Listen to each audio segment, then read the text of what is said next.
Hello friends, स्वागत है आपका हॉन्टिंग वर्ल्ड चैनल के एक और एपिसोड में। दोस्तों, आज मैं आपके लिए लेकर आया हूँ वियरवुल्फ यानी इंसानी भेड़िए का सेकंड पार्ट। इस पार्ट में मैं आपको इंसानी भेड़िए यानी वियरवुल्फ की दो सच्ची घटनाएं बताऊंगा। दोस्तों, पहली घटना की कहानी मैंने रेडिट से ली है और दूसरी घटना की कहानी मैंने एक नोवेल से ली। दोस्तों, शुरू करते हैं पहले कहानी की ओर। यह कहानी विक्टर की है। वो लिखते हैं कि मेरे पिताजी ने मुझे यह कहानी अनगिनत बार सुनाई है। यह उस वक्त की बात है जब उनकी नई नई शादी हुई थी। क्योंकि मेरे पापा सेना में थे तो उनका ड्यूटी में जाना जरूरी था, इसलिए उन्हें दादी के साथ मेरी माँ को घर में अकेला छोड़ जाना पड़ा। आधी रात का समय था। सेना के शिविर में सभी जवान सो रहे थे और कुछ पहरा दे रहे थे। तभी वहां कुत्तों के भौंकने और कुछ बहुत अजीबोगरीब आवाजें आने लगी। ध्यान से सुनने में ऐसा लग रहा था कोई जानवर जोर जोर से कुछ चबा रहा हो। जब गार्ड्स ने आवाज का पीछा किया तो उन्होंने रोंगटे खड़े कर देने वाला दृश्य देखा। वहां पर दो कुत्तों की लाश थी। ऐसा लग रहा था कि जैसे कुत्तों को बीच से फाड़ दिया गया हो। काफी भयंकर दृश्य था। तो सभी जवान नींद से जाग गए थे। किसी को कुछ समझ नहीं आ रहा था कि ये कैसे हुआ। जो कुछ हुआ था सभी को स्थिति के बारे में सूचित किया गया। अगली रात मेरे पिताजी को गार्ड बन पहरा देना था।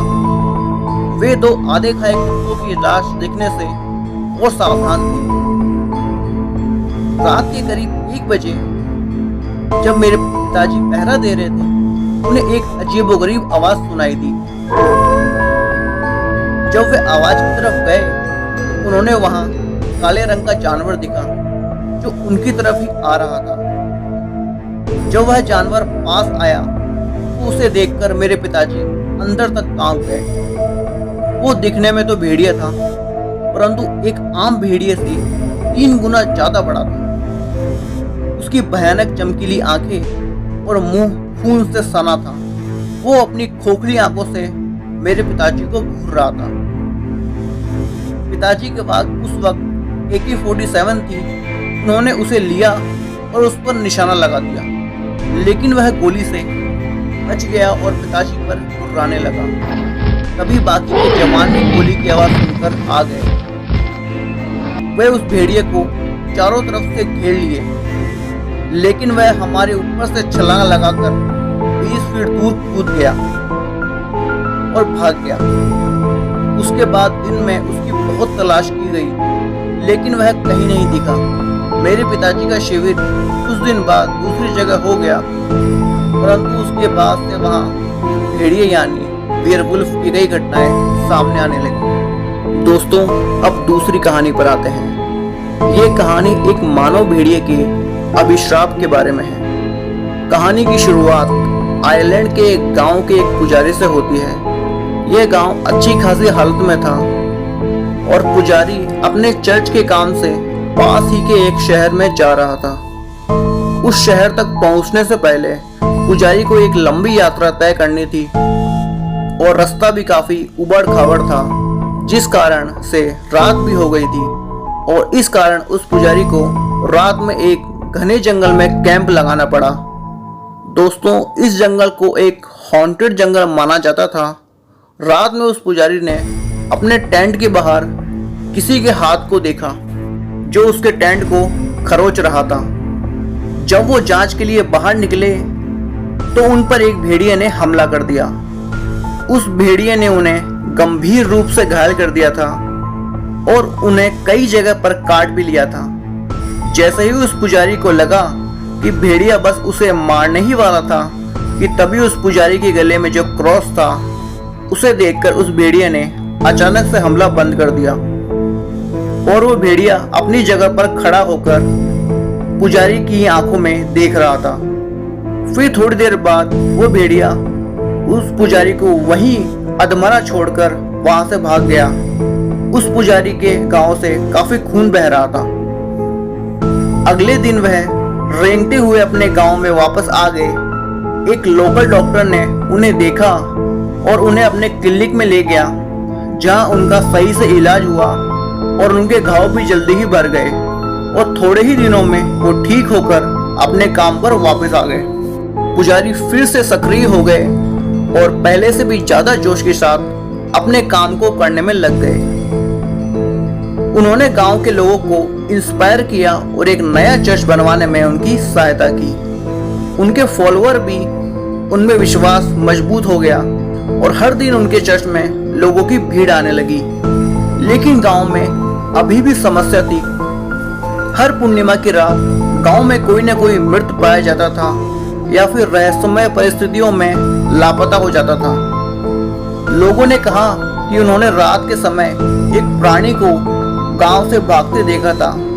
एक प्राणी जो एक आदमी की तरह चलता था, लेकिन जिसका शरीर बालों से ढका होता था और उसका सर एक भेड़िए के जैसा था।